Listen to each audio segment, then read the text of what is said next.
किसका होगा राज तिलक? 5 राज्यों के चुनावी तारीखों का ऐलान अब से कुछ ही देर बाद ठीक 12 बजे चुनाव आयोग की तरफ से किया जाएगा। लेकिन ये जो बड़ा इम्तिहान है, इसमें आप समझिए कि 3 राज्य ऐसे हैं जिसमें राजस्थान, मध्य प्रदेश और छत्तीसगढ़ है, जहां पर सीधा सीधा कांग्रेस और बीजेपी का मुकाबला है। 2018 के चुनाव में इन्हीं 3 राज्यों में कांग्रेस की सरकार बनी थी। हालांकि मध्य प्रदेश में फिर जब ज्योतिरादित्य सिंधिया बीजेपी की तरफ आए, बगावत की उन्होंने, उसके बाद से वहां पर बीजेपी की सरकार हो गई। तो गहलोत के लिए लंबी लड़ाई है, बड़ी लड़ाई है। वहीं अगर आप देखें, शिवराज सिंह चौहान जो कि कमलनाथ को मुख्यमंत्री पद से हटाने के बाद ज्योतिरादित्य सिंधिया की मदद से, विधायकों की मदद से बने मुख्यमंत्री, उनके लिए भी बड़ा संघर्ष है। तो तीसरी तरफ भूपेश सिंह बघेल, क्योंकि कांग्रेस पार्टी कह रही है कि हम कलेक्टिव लीडरशिप में लड़ रहे हैं।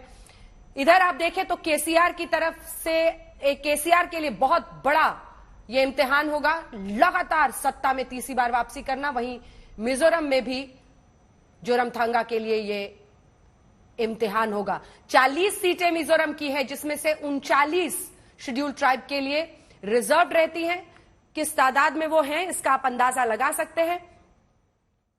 हमारे साथ हिमांशु, हमारे सहयोगी इस वक्त जुड़ रहे हैं, जो कि चुनाव आयोग के दफ्तर के बाहर से। विनोद अग्निहोत्री जी हमारे साथ हैं, विजय त्रिवेदी जी यहां पर है, रशीद किदवई साहब हमारे साथ हैं, अशोक सिंघल हमारे सहयोगी हमारे साथ जुड़े हुए हैं। हिमांशु, सबसे पहले आपका रुख करते हुए, अब सिर्फ 1 घंटे का इंतजार है, जिसके बाद चुनावी तारीखों का, और खास तौर पर जिन चेहरों को हम दिखा रहे हैं उनके लिए तो डेट्स निकलेगा एग्जाम देने वाला।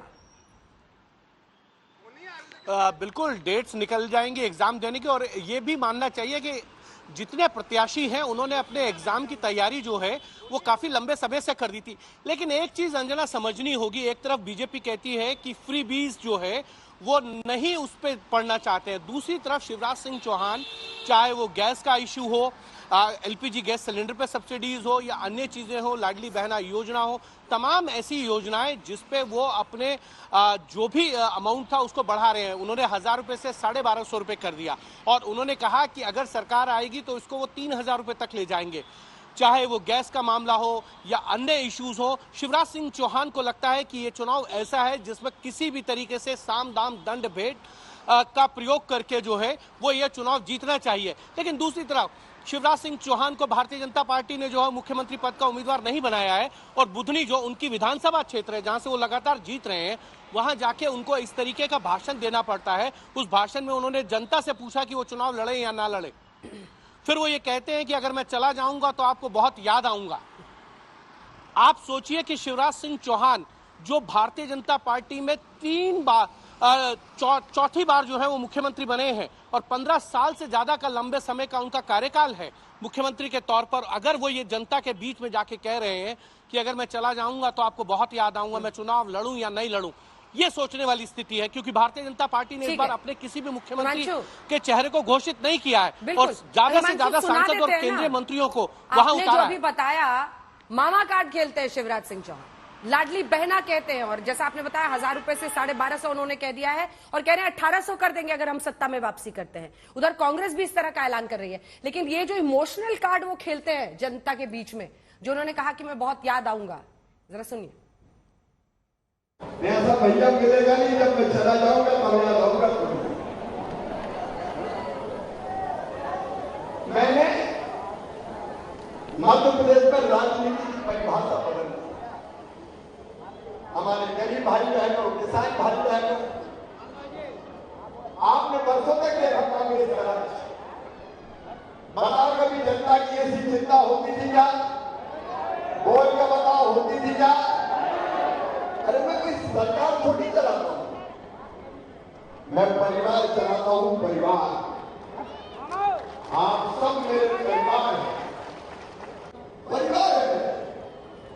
अच्छा आप बताओ ईमानदारी से, मैं मुख्यमंत्री लगता हूं कि भैया लगता हूं? जोर से बताओ। मैं तो मामा हूं।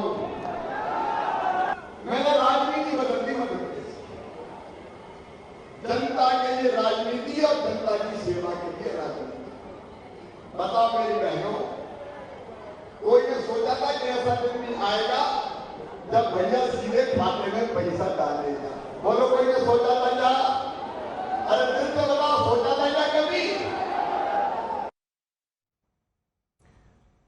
कई बार तो ऐसा लगता है कि वो जनता से बात कर रहे हैं या फिर दिल्ली में बैठे नेताओं को सुना रहे हैं कि वो क्या कहना चाहते हैं, क्या करना चाहते हैं, अपनी पीड़ा भी बताते हैं, अपनी ताकत भी दिखाते हैं। दरअसल अगर आप देखें तो प्रधानमंत्री नरेंद्र मोदी ने लाल किले से 15 अगस्त को परिवारजनों, इससे पहले वो देशवासियों कहते थे, परिवारजनों शब्द का इस्तेमाल किया और अब वही परिवार और वही रिश्तों की बात आपको शिवराज सिंह चौहान करते हुए मध्य प्रदेश में दिखाई दे रहे हैं। अब तीसरी चीज पर आई है, इधर एग्जाम के डेट्स तो निकलने ही वाले हैं, हिमांशु, अशोक भी हमारे साथ जुड़ गए हैं, लेकिन डेट्स के पहले परीक्षार्थियों ने किस तरह की तैयारी की है, क्या वो कह रहे हैं?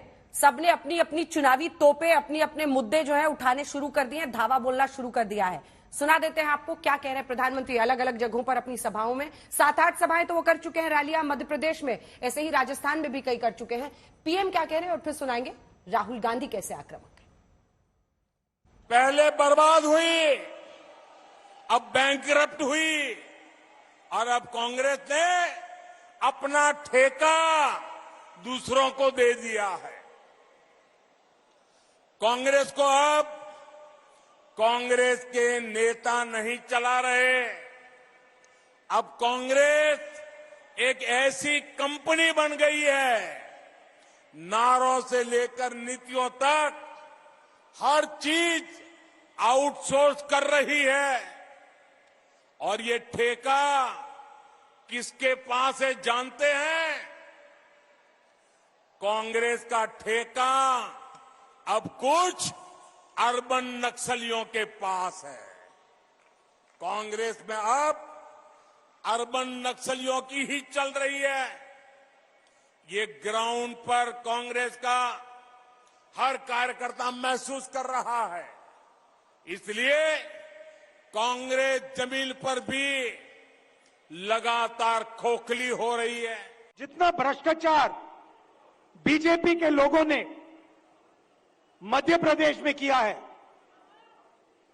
पूरे देश में ये नहीं किया है। बच्चों के फंड्स, मिड डे मील के फंड्स, स्कूल यूनिफॉर्म के फंड्स चोरी किए। व्यापम स्कैम को आप सब जानते हो, 1 करोड़ युवाओं को इन्होंने नुकसान पहुंचाया। एमबीबीएस की सीट्स बेची जाती हैं और पेपर लीक किए जाते हैं। यह इनका राज है कि महिला आरक्षण से पहले सर्वे करने की जरूरत है। और दूसरी लाइन, महिला आरक्षण करने से पहले हमें जो डीनोटिफिकेशन होता है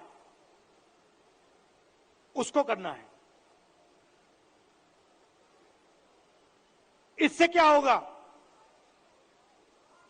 इससे महिला आरक्षण 10 साल बाद होगा, आज नहीं होगा। ओबीसी आरक्षण महिला आरक्षण में आपने क्यों नहीं दिया?